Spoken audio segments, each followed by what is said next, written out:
By the time we arrived in their planet, they were already gone, extinct. We found their beacons adrift in orbit, repeating the unfathomable refrain that had brought us here. They left behind vast cities, grand architectures, and vaulted cathedrals. Some structures had been overgrown with lush vegetation. Most had fallen into ruin from tempestuous rains. There were enormous statues everywhere with the intelligent symmetry that's the hallmark of life.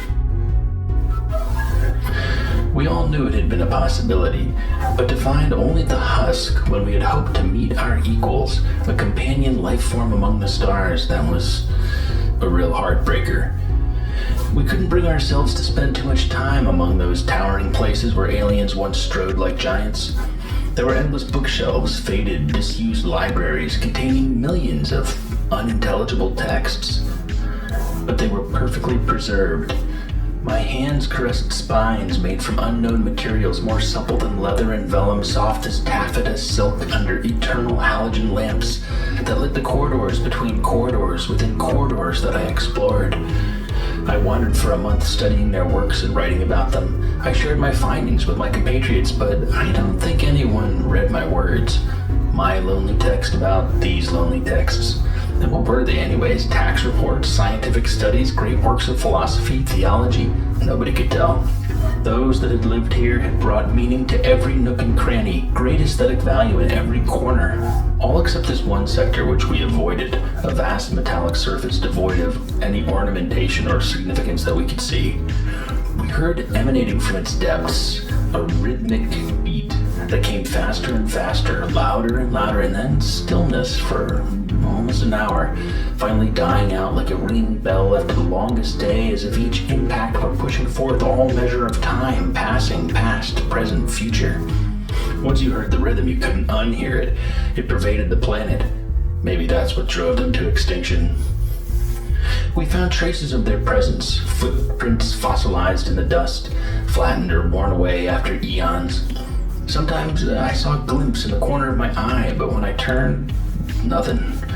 Did we imagine them? Were they our own ghostly delusions generated by this environment, or ghosts of things that never were at all?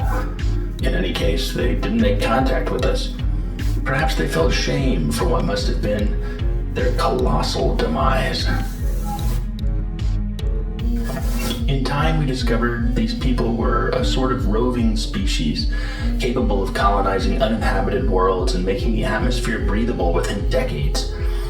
But that this caused environmental damage beyond anything our own race could even have imagined. They didn't possess terraforming technology per se, but rather accomplished it through a very real physical means, through what amounted to a hyper-accelerated biotic process that, in an instant, vivified native flora and fauna into artificial plant-animal hybrids capable of permanently transforming their environments with extremely aggressive rates of reproduction. This may have led to wars among them, some sort of feudal conflict over who owned which land, a low-grade nuclear exchange might have resulted from it. Anyway, radioactive elements still heavily permeated much of the planet's crust. When our geologists began exploring underground, they found an active force field which neither people nor robots could pass.